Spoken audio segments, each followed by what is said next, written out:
Hey class, today's lesson is on how to study for tasks 17 through 20. In my opinion, I think tasks 17 through 20 are the most straightforward, the easiest things that you really need to know for the competency exam.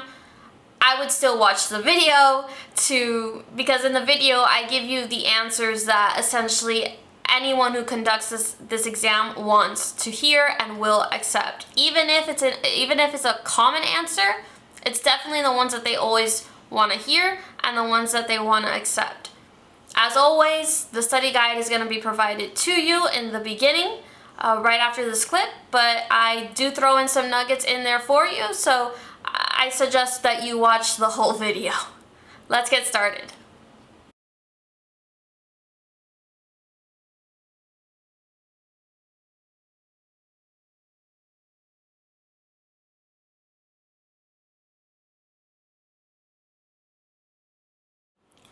Tasks 17 through 20 are pretty straightforward. I can't imagine this video being longer than 10 or 15 minutes.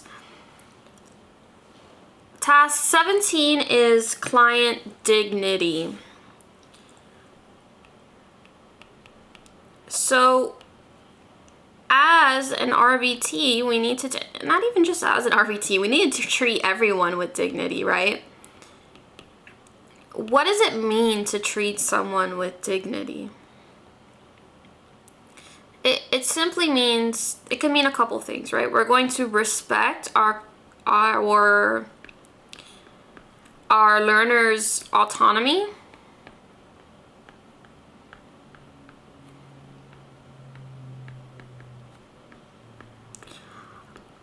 Autonomy is like their independence, their freedom. We're gonna, like, their body, right? Their ability to do things independently, their body, things like that. That's really one way we can demonstrate client dignity, is by respecting our learners' autonomy. I think another way of demonstrating client dignity is giving them choices.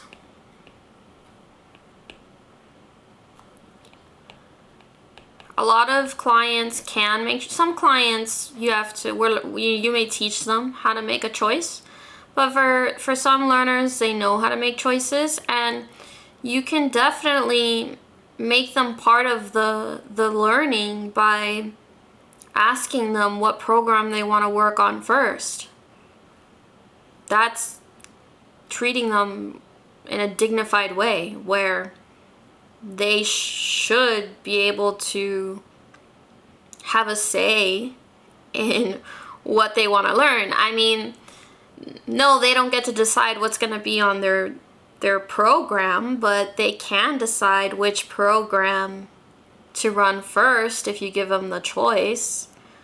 So always respect your learners' autonomy, give them choices, and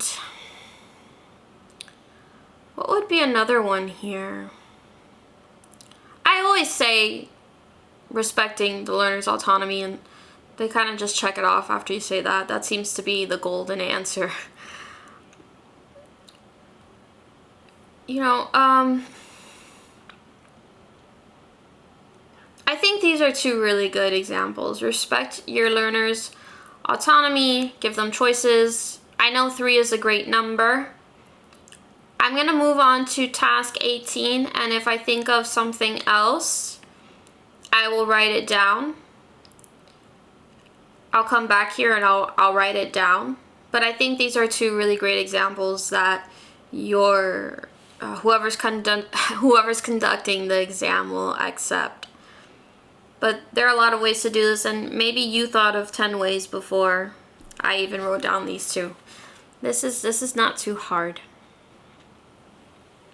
Oh, you know, actually another way to do client dignity, here we go, is to reinforce with appropriate toys, right? With age appropriate toys, and I know this might be controversial, also gender appropriate toys, right? I'm not saying boys can't play with dolls. I'm not saying that, especially young boys, that would be perfectly fine. But you know, sometimes, like in my center, in the center I worked in, we had costumes for the kids. A lot of the kids, they like to dress up, and sometimes there were young boys who wanted to wear a dress, but and these were, at least one learner, he didn't know the difference between men and women. He couldn't differentiate between a girl and a boy, and so he didn't know that typically girls wear dresses. And I understand that this is a very controversial thing, especially right now in our society. It would really depend for the parent to decide if it would be okay for that boy who was already almost 10 years old, if it would be okay for him to play dress up in like a princess dress, to wear that. You know, he just didn't know the difference. And I wasn't gonna ask the parent that. If he had a really strong desire for it, he just didn't know the difference. So I just showed him something else and he used something else. But if he had this really strong desire for it and this really great interest in dresses, then that would be something that I would speak to my supervisor about, and the supervisor would address that with the parent, because that is a controversial thing and we don't know what the parent thinks about that social issue. So I don't want to sway anyone to think one way or another. I'm not trying to convince you of what is right or wrong here in this, you know, in this what is gender appropriate or whatever. But we have to, you might think that it's okay for a 10-year-old boy to wear a princess dress, but the parent might not. So you always have to okay it with the parent. And again, I wouldn't bring it up to the parent unless they seem to have a very strong desire for it. And certainly, if they're not gravitating toward it, I wouldn't even really introduce it to them, because it's a social issue. So if they're not gravitating toward a princess dress, I wouldn't give a young boy a princess dress to reinforce them with that. If costumes is something that they really like, and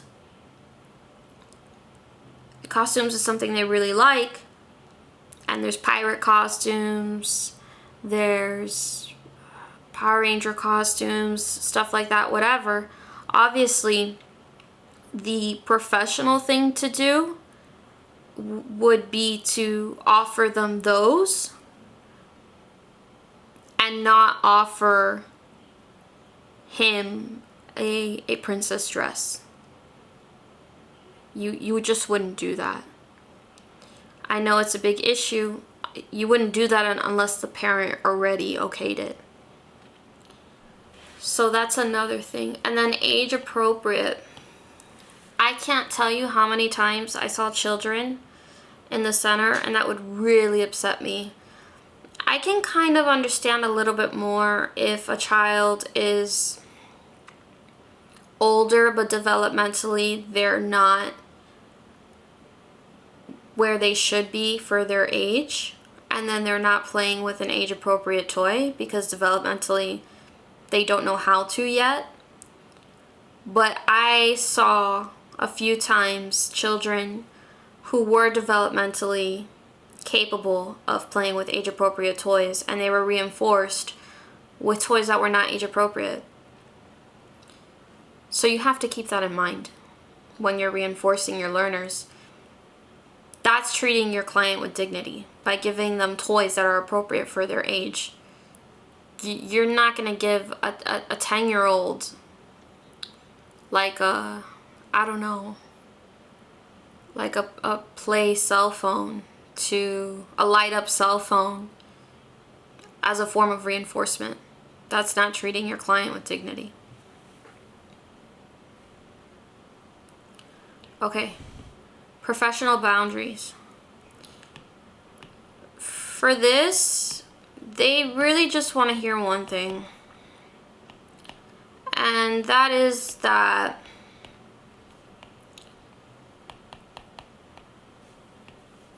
this is what they want to hear. No dual relationships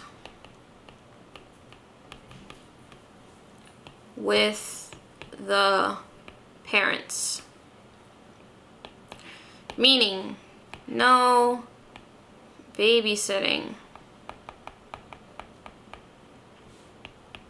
no gatherings, right? No tutoring. That's all they want to hear for, that's all they want to hear for professional boundaries. No dual relationships.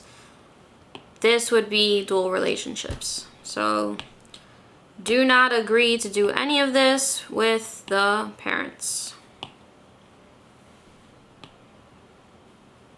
Okay. Supervision. Okay. Supervision requirements.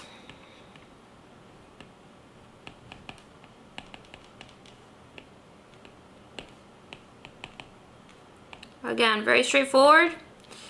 They're just gonna ask you how many hours are you required to be supervised, and you're gonna say RBTs are required to receive a minimum of 5% of supervision.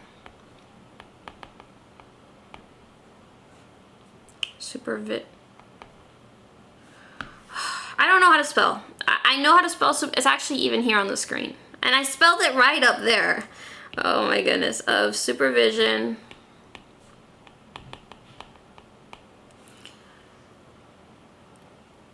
for total hours in a month. Or I'll just write, that's pretty wordy. 5%, RBTs are required to receive a minimum of 5% of supervision hours in a month.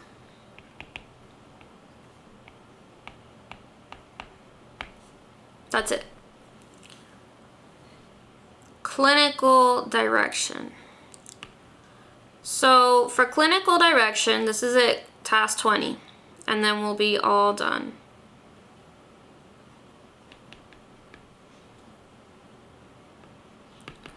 For clinical direction, all your they are supervisors. I always say whoever's conducting the exam, and the reason I say whoever's conducting the exam, because it could be an assistant behavioral analyst, or it could be a board certified behavioral analyst.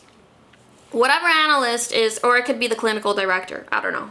Which a clinical director is a board certified behavioral analyst, but they're also more than that.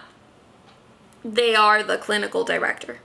Right? They're the ones in charge of the entire agency. Because you can have, this might be news to you, you can have a clinical director, and you can also have a board certified behavioral analyst, but the clinical director is mainly doing administrative things, making sure that the agency is running as it should, and the behavioral analyst is doing more analytic things, such as looking at graphs for their cases, creating programs, adjusting programs for their learners, and also supervising. So it's not the same.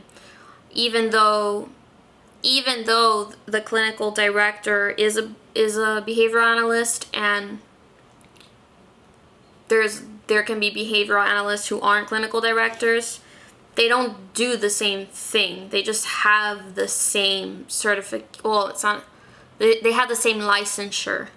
You don't need a licensure to become a clinical director, just so you know. You just need to be a board certified behavioral analyst. And if you'd like to open up your own agency after your first year of being a behavioral analyst, you can. And you can call yourself a clinical director. You can make yourself that. You don't need to do any exams or anything like that. So those are just some nuggets for you. So clinical direction, what do they want to know? They want to know when are you going to seek clinical direction? You would seek clinical direction, and you can seek clinical direction from your supervisor. It doesn't have to be from the clinical director, but one, you would seek it in one, this is probably the most important thing that they really need to hear. One, when you suspect abuse, right? When you suspect your learner is being abused. So you would have to tell your supervisor, who could tell the clinical director. You don't have to go straight to the clinical director. I would, there is like an order of who you would tell. Sometimes there's team leaders. When you suspect abuse, I would go straight to my supervisor. I wouldn't tell my team leader. I mean, you could, but it makes more sense for you to, this is a really big issue. You need to tell your supervisor right away. So when you suspect abuse, two, or when you don't know how to run a program.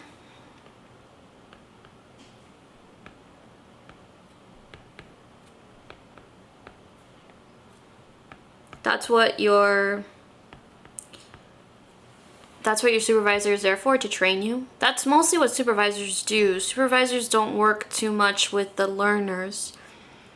They're really creating programs, and they know how to do all the procedures, and they have to determine what intervention is best for the learner based off of data that you're collecting, and based off the assessments that they've conducted, and based off of whatever they observe also when they're supervising you.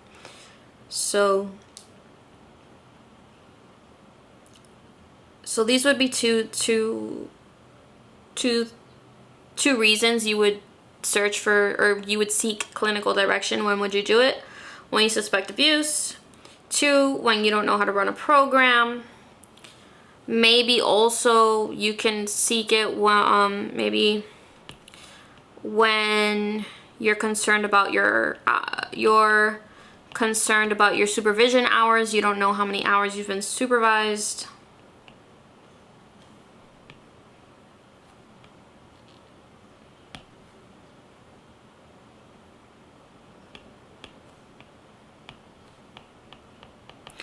And you are required by the BACB.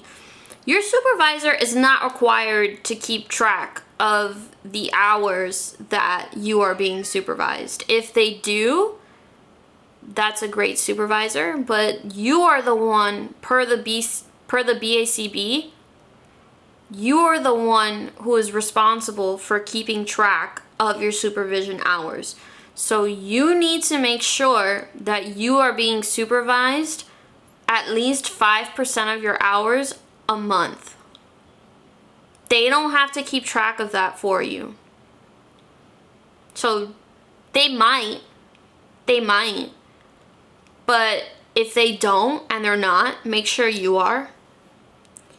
So also, if you're concerned about your supervision hours, I mean, you can have a record down, you can have it down, but and maybe you don't know how to add it up, or you didn't understand something or whatever, and you can show them your record, and you can ask them to confirm it for you, to make sure that you are receiving the hours, things like that. So these are reasons you would seek clinical direction. All right, so 17 through 20 is not too tough. Not too tough, all right? Hey class, thank you so much for watching this video. This would conclude the test prep series for the competency exam. In my next video, I'm going to be telling you the difference between working in a home and being an RBT in a home, in a school setting, and also in a center. I worked in all three. I have a lot of experience working in all three, and I'll tell you about my experience working in those environments. Don't forget to like and subscribe, and stay tuned for the home versus school versus center video.